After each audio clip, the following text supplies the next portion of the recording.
नमस्कार। हिंदुत्व के विविध आयाम में आपका फिर एक बार स्वागत है। ये दूसरा एपिसोड है विज्ञान भवन में भागवत वाणी का। प्राथमिक एपिसोड में हमने ये कहा था कि हमें चिंता होती थी भागवत जी के पुराने बयानों से, इसलिए हमने इसको उत्सुकतापूर्ण रूप से देखा था। उसमें बात ये थी कि हमें जब इनके वक्तव्य हम सुनते हैं तो मन में एक डर होता था कि ऐसे वक्तव्य जब किसी सबसे बड़े संगठन के मुखिया से आते हैं तो ये हिंदू समाज और हिंदू राष्ट्र के लिए कई खतरे की घंटी तो नहीं बजाते। ये कह रहा हूँ कि जब ये इनका 2 दिन का उद्बोधन मैंने सुना है तो ये खतरे की घंटी जो भयभीत करती थी वो वास्तविकता में उतरती मुझे नज़र आई हैं, और इसलिए मैं ये सारी चर्चाएं कर रहा हूँ। ये मैं पहले ही बता रहा हूँ, नहीं तो इस चर्चा का कोई मतलब नहीं था।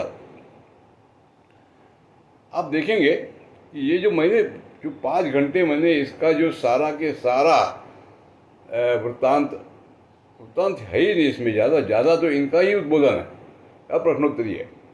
तो ये मैंने पांचजन्य इस YouTube चैनल से, पांचजन्य क्या है तो ये संघ का मुखपत्र है और इसका ये YouTube चैनल है। इसमें से पहले दिन 1 घंटा और 7 मिनट या ऐसा कुछ समय था, वो बिल्कुल ही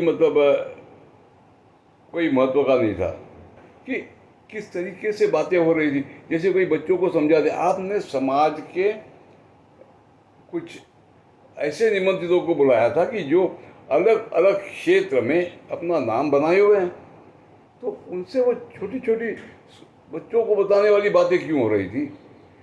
कुछ गहन चर्चा हो। वो जिनको आपने बुलाया था वो अलग अलग क्षेत्र के धुरीण थे, तो आपकी बात समझ सकते थे, तो वो छोटी छोटी बातें करने का क्या मतलब था। चलिए उसमें हम नहीं जाते। तो पहले दिन का जो उद्बोधन था वो कोई मायने नहीं रखता है, मैं उसको बाजू में ही रख देता हूँ। दूसरे दिन का जो उद्बोधन था जिसको पांचजन्य ने हेडिंग दिया है, हिंदुत्व से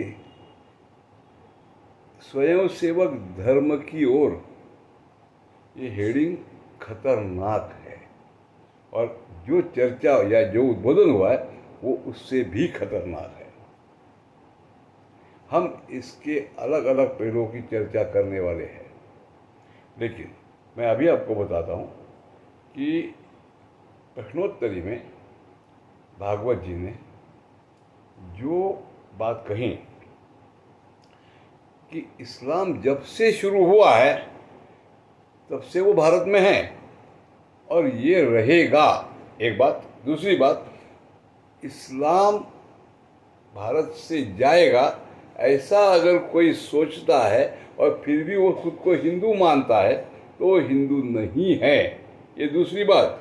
तीसरी बात जो बहुत महत्वपूर्ण है और जो पीड़ादायक है वो ये थी कि भागवत जी ने इस्लाम की व्याख्या कैसे की है।